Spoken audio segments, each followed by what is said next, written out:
guys, welcome back to my channel and welcome to another Q&A with Val Nek and myself, and the first one of the year. Happy 2024 to everybody. I know it will be exciting to say the least. So I've been kind of mulling it over or observing online because there's a lot of politics going on, right? And we have events coming up this year, and things are going to shift, and there's a lot of time. I've noticed, there's a lot of time people, groups of people, of course, are spending a lot of time sticking to one perspective, and then you have groups over here sticking to another perspective, and then there's people too, such as myself, who are really like, I'm done with this, okay? I'm moving on, right? And because I really feel in my heart like I know the outcome. I know things are going to be okay, right? But then there's different perspectives of, well, I need to speak the truth, or I need to expose this, or I need to do that, right? And the thing is, if we all started, everybody's a creator, right? And so there's different perspectives that are necessary to basically hold the mesh of this whole planet together, right? So if we all decided basically at one point to start that we were done with all of this, with participating in all of the games of planet Earth, then the planet would disappear, okay? The magnetics of the planet would fall apart, right? And so different aspects of light have different opinions or different points of view, and it creates a magnetic polarity, and that's what holds the physicality, that's what holds the density of the planet together, right? So it's something that I want to keep repeating, is that thinking the same or having the same point of view, the same opinion, there's not much value in that. Having different points of view and sharing different perspectives and then coming together from the heart, that's what we're all doing anyways, but that's the intention behind creation. So that's just kind of my little beginning of 2024 spiel, because I know I know that everybody is going to be triggered and all over the place this year. I mean, rightfully so. And so I'm just sitting back and watching, and so okay, more exciting news is that Val Nek and I have a new book coming out. So that will be coming out soon. That will be released soon, and many of you probably have noticed that I haven't been posting videos all the time or being online a lot, and partially that's because I work with the horses, but also because we've been working on something big. So stay tuned, because that will be coming very soon. And I'm really excited about it, and I feel like you guys will enjoy the book too as well. So that's exciting. And without further ado, let me get a drink first. But I can hear Val Nek and friends. He says, "We are excited as well. It is our message from our hearts to yours. This is our intention. This is the book." And he's underlining it. There's other friends up there that like to tune in and to listen to the Terran questions. So we're going to start asking questions. So, this is one of my favorite things that popped up recently. But Val Nek, what really happened in Miami at the mall? So for those of you that don't know or missed the news, people were saying that they spotted 8 to 10 foot aliens at the Miami Mall, and there was a bunch of police there. So let's see what Val Nek has to say. He's saying this is not possible. This is not true. He's showing me planet Earth, and he's showing me different portals all over the world, but specifically the United States. And he's saying Space Force. He's saying we guard the underground, we guard the portals, everything is secure, everything is safe. They will not interrupt the Terrans, they will not hurt the Terrans. They stay in their places. We fight them there if necessary. They do not come to land. They do not come above. They do not want to be seen, underlying. They are masters of disguise. This is how they infiltrated your planet. This is how they made things possible. This is their way. They do not show themselves, not openly. They stay hidden. Excuse me. They stay hidden. Yeah, so I'll just, he's showing me a picture of the United States, and he's showing me different portals, and he's showing me areas of the underground, and he's saying safe and secure. He's saying especially Florida, this was a trick. You are welcome to speculate. He's saying a distraction, and he's showing me other areas of the world, other things going on, and it's like they're pointing the finger at Florida when there's other events going, actual events going on other places. Yeah, I thought this was totally hilarious. And I understand, I know that people are going to be like, but Megan, there were eyewitnesses to the aliens, okay? There's many different reasons why someone could see an alien. There's technology, there's your own imagination, and I'm not saying it's not real to them, right? But there's a thing in like basic psychology and sociology experiments when one person, all it takes is one person, right? One bad egg, okay? To say, I saw this, and then other people will start to think, oh my God, I saw it too, even though they didn't and it wasn't actually there. It's a trick of the mind, okay? It's, I mean, you can call it mind control, but it's basically a thing in psychology. I can't recall the correct name for it, but yeah, I was laughing. And also, you know, it's important. I posted this on Telegram, but when there are false flags and psyops, whether there's some truth to it or not, giving your attention to it, it keeps it alive, right? So a lie is basically not something that's not based in reality and is something that is told to be used as a distraction, right? And whether you are in the truther community or you don't believe it, right? Giving attention to it is why they do it, because the point is to distract you, right? So so that's why I don't pay attention to that kind of stuff. I just laugh by myself until it's time to, I don't know, say something if I want to, you know. But this is a good question. The next question, Val Nek, this person says, our question is about linear time. Is it part of the 3D experience that will be left behind as we transcend forward into higher vibrational realities? So I guess the question reworded is, Val Nek, is there time or is there linear time in like 5D, 6D, 7D? He says, we have time. This is correct. It is different than yours. It is an equation, a math equation. We can calculate the time, the difference between here and there. Part of our technology, the best of the best. It's easier if I just read his mind, but he's basically explaining that the difference between his reality and our reality, the time difference, is a math equation. And so they can see, he's saying, Megan is correct. We calculate events on Terra before they happen. This is how we know. He's referencing timeline technology and the U.S. Navy and stuff like that. He's saying our best work, and he's winking. Future proves past. So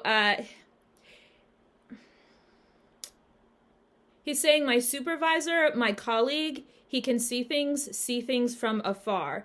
He's referencing, he's saying remote viewing. This is how he does it. He can see the timeline from his point of view. No technology necessary. He is very accurate. This is why we like him. And they're laughing. That is, yeah. And so there's another question that you mentioned, since you mentioned remote viewing, that I'll skip to, Val Nek. So this person says, there was a lot of scientific interest in remote viewing in the 1970s.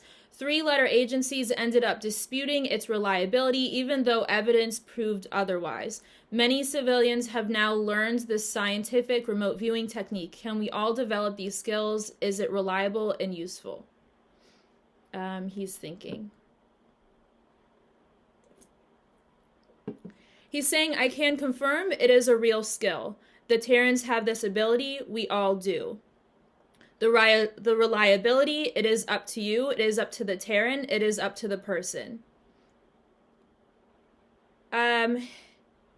He's explaining, he's showing me a picture, and it's like, okay, I'm trying to find the right words for it. He's saying, I will interrupt you. It depends on the person's ability to transcend their reality, transcend density, access different places in the mind that can perceive different realities. This is how it is done. This is how my supervisor does it, the best of the best. Yeah, and I'll just say from my perspective, it depends on, just like any psychic ability, everybody, and I'll just speak from our point of view in the 3D or wherever the heck we are, but it depends on the filter of the person, the filter that they have, right? So it depends on how clear you are in your own mind, and then the perception or the image can be brought forward with clarity. How well do you know yourself? All of those things contribute to any type of psychic ability.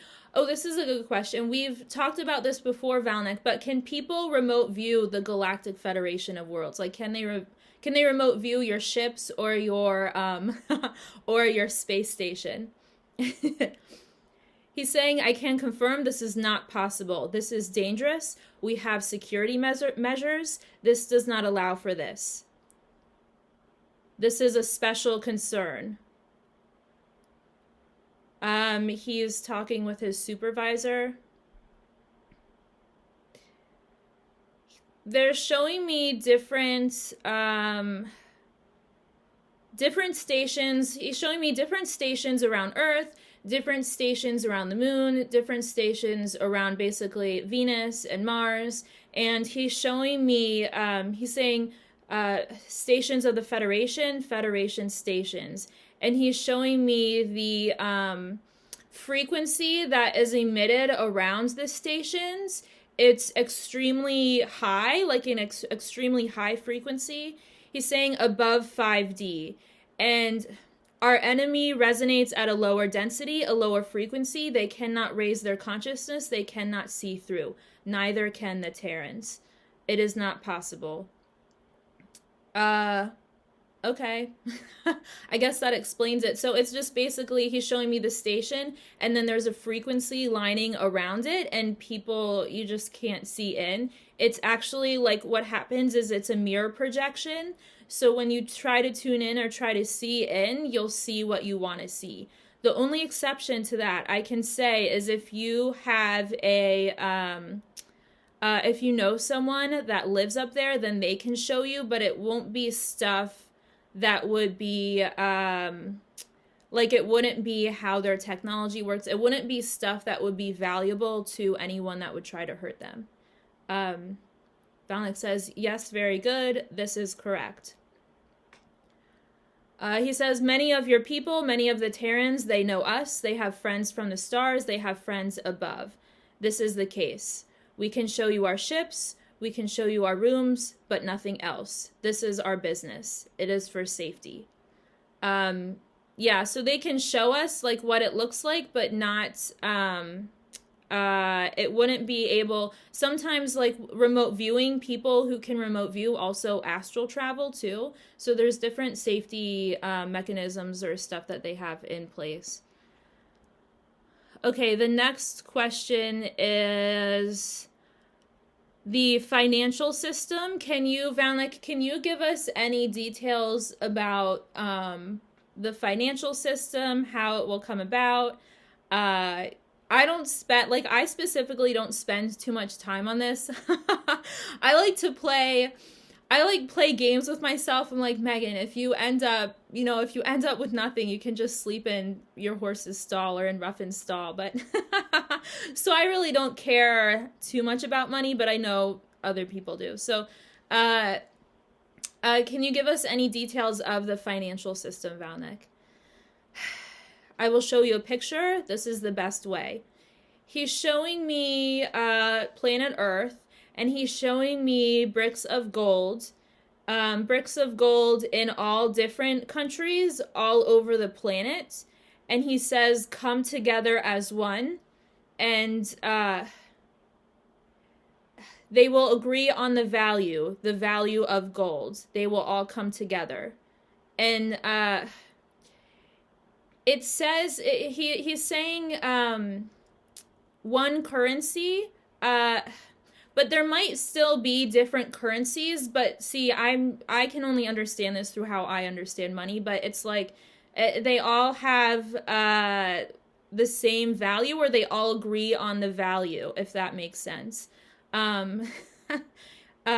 He's saying, please be patient with her. She is trying her best. This is not her specialty. Yeah, it's not.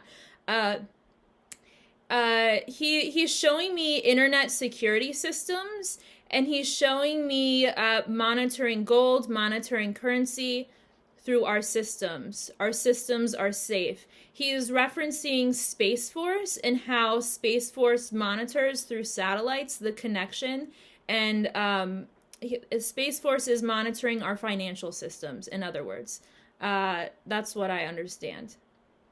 He's saying, yes, this is correct. So we'll move on. Those are not my favorite questions. The next one, let me just get a drink first. Oh, this is another good one. Does Val Nek have any insights about how healing will take place for Terrans that have been used in projects, or how they will be given freedom from being used against their wills in the astral plane? Will humans be helping humans when the control is lost? He is thinking. He's saying there are ways to assist your people. Technology can assist your people. He is talking about high frequencies, help. He's showing me basically a room. He's saying science of the future. And he's showing me someone sitting in the room. And in the room, it's like electromagnetic waves. He's saying positive frequency. And he's showing me the brain waves. And the brain waves are basically being trained, or they're not being trained, but the brainwaves are attuning to that frequency and breaking down lower levels of magnetic connections in the brain. This can be done. This is the future of Terra. In the meantime, Megan, this is her specialty. Yeah, so we don't have to wait for that. Like, that's cool and that's great. He's saying this is how we heal the people. This is how we help the people on Mars, people that were in programs, the people that were left there, the people that are still there. This is how we helped them.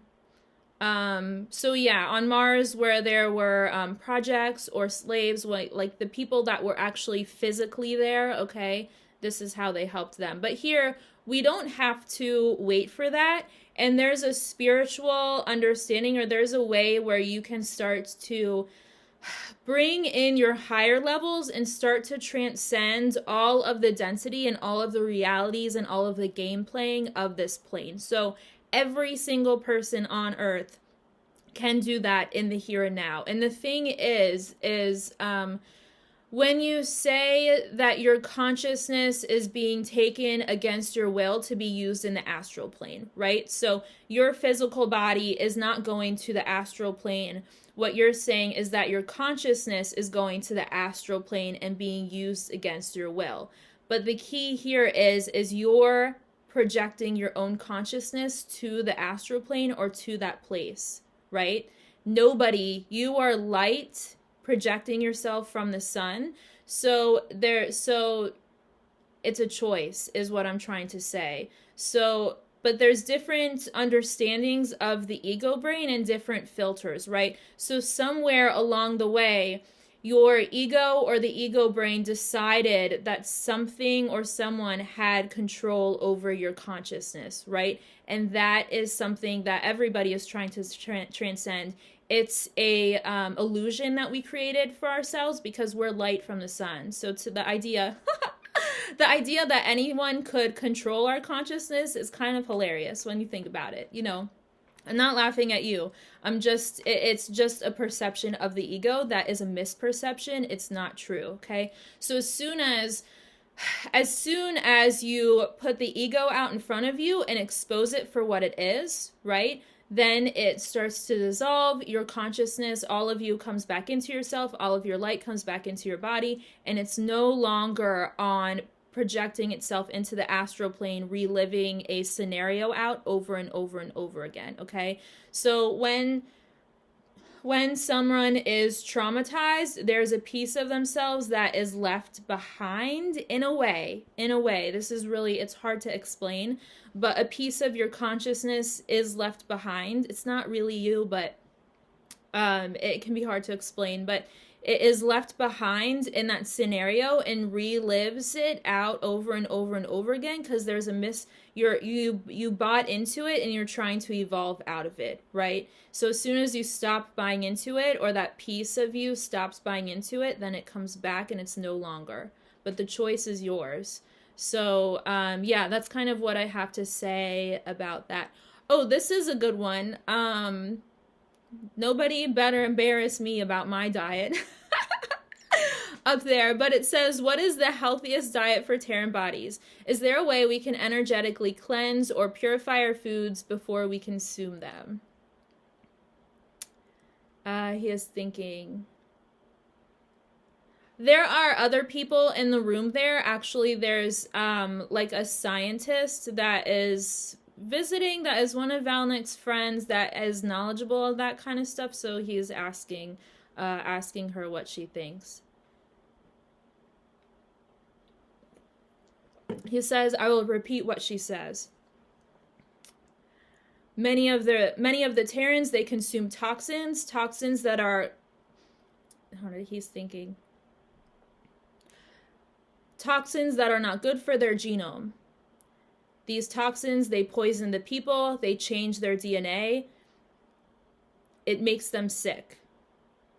It's easier if I just read his mind, but they're referencing cancer and certain diseases that are caused basically by, it's not the food that we're eating, it's the chemicals in the food. He's saying this is her specialty. She studies this. She likes this field very much. And basically, they're highlighting the United States. She studies different areas. She's highlighting, they're highlighting the United States, and they're saying the worst of the worst. The food is toxic. The food is bad. This will not be the future. There will be other discoveries. This will change. Do not worry. Do not consent to fear. Again, I'm just going to read his mind because it's easier than him translating what she says, and then I have to translate, and then Val Nek is translating in a way that I can understand, and then I'm translating in a way that you can understand. So using words, it takes too long. It's kind of, and I don't want to do it. So it's basically, they're basically saying that it's not the substance of the food or what the food actually is. Like, it's not eating meat, or it's not a specific diet, like some people are pescatarian or stuff like that. It's just the chemicals that is put into the food when they're making it. So someone could be a meat eater, someone could be a fish eater. It's just it's just what chemicals were added to it, if that makes sense. And the chemicals basically are designed to break down our DNA, and specifically she's talking about two different areas of our DNA, or two different, I don't know, DNA strands, this is how I'm understanding it, that it targets. There's a couple different chemicals that targets these areas, and it's breaks down or disrupts our immune system's ability to fight cancer, or to influences it to replicate in a different way. And she's mentioning stuff about certain medical treatments that have become popular since 2020. Okay, can you infer? If everyone could infer there, I would appreciate it. But they've kind of been doing this or doing something similar through the food supply all along. So I'm just being told no chemicals. Yeah. So, because I don't eat chemicals or anything, or I try not to eat chemicals. I think we all kind of probably ingest stuff like that, but I don't know. Most of you would be shocked to know what I eat on a daily basis. Okay, this is a good question.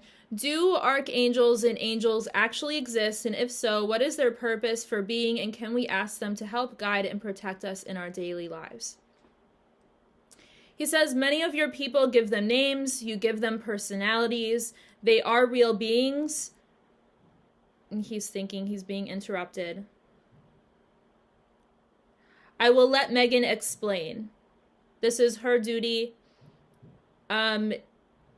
He doesn't want to interfere with our perception of religion. So I'll answer my way, because I can just do it my way. So yeah, so when we talk about like Archangel Michael or Raphael, and those, they can present themselves to us that way because that's how we'll accept them, or that's how our consciousness is comfortable accepting the energy. It's comfortable to us, in other words. Some people have like, you know, spirit guides that will present themselves as animals, and they may have been an animal once in a physical reality, right?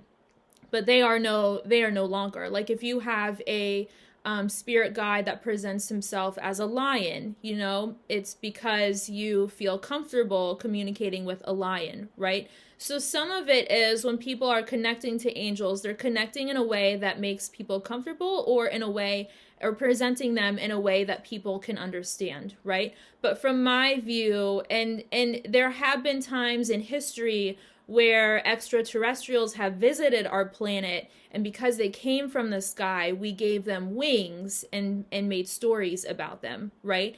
But there are large, from my view, archangels do not have or the angelic realm do not have a sex. So they're not male or female. So they're not in a physical reality. So they're not, their perception is not, they don't judge. So they don't have right and wrong. They are completely in the creator consciousness, right?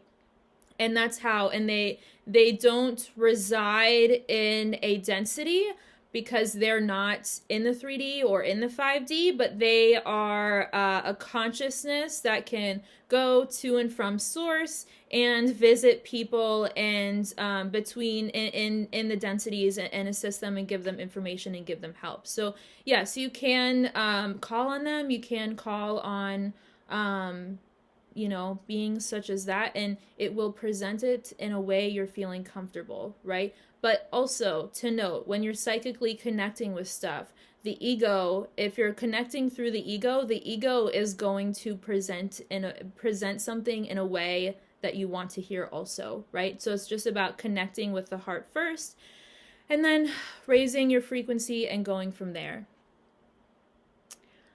Okay, this is another good one. There is the idea that we need a scare event to wake people up. I know both of you, M and V, say do not subscribe to fear, so I'm curious to know what you think about this idea. He's saying fear is not necessary, fear is a choice. Your people, you choose fear, you choose it to learn, you choose it to grow.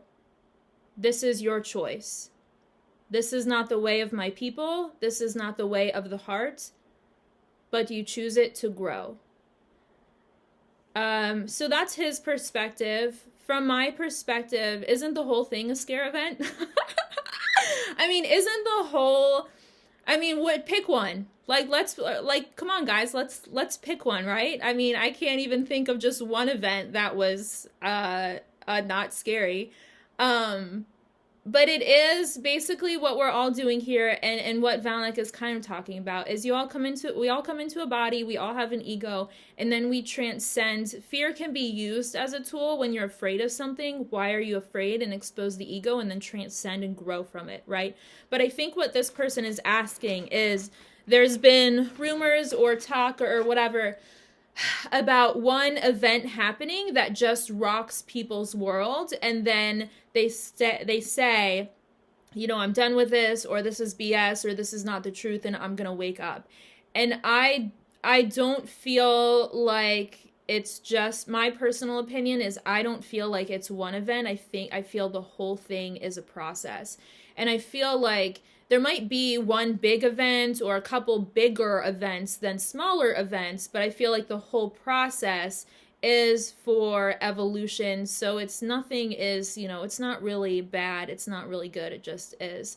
But I feel if everything was just hunky-dory, right? And then like all of a sudden something really jolting happened, people, it would take longer for people to wake up, because their immediate response would be to cling to everything that they know instead of a little bit at a time, or then people release it over time. And it's, I don't know what I'm trying to say. I think nonetheless, I think that the way it's going is the best way, for the best and highest good. Okay, this is a good question, Val Nek. How is the education system structured for children on your planet, and what kind of information is being taught? What do the kids like to do in their free time? He says, our children are like yours. They love to play. They love to play with each other. They play games. They create stuff in their mind. This is how they play. They play with animals. It is like Terra. It is the same. Our hearts beat the same. And what about their how they learn? I will show Megan a picture. This is the best way. He's showing me different schools. Okay, we can just, this is a school in the Pleiades on a planet in the Pleiades. So there's different schools, and kids from the same ages go. So it's like, you know, you might have a group of 5-year-olds over here, a group of 5-year-olds over here, and all the 5-year-olds are going to different schools. They choose based on the heart, what they love to do. And it's like different schools have different topics or different areas of interest, and they train, he's saying they train in one specialty. They choose from the heart. They can change at any time and go to a different school. It is their choice. The adults, our duty is to guide them. This is how we do it. Interesting. I wonder what kind of stuff they learn. He's saying, he's describing in a way it's similar to our topics in our school, but it's the actual ways of the universe, not the made up ways, not the stuff that we learn in school. So it's similar, but different at the same time. I think that's it. He says, my people have the greatest respect for Terrans. We love to listen. We love the questions. We salute them. Yes, so stay tuned because our book will be coming out soon, and I feel like you guys will love it, and I'm so excited, and I love you guys, and I'll be back with more videos.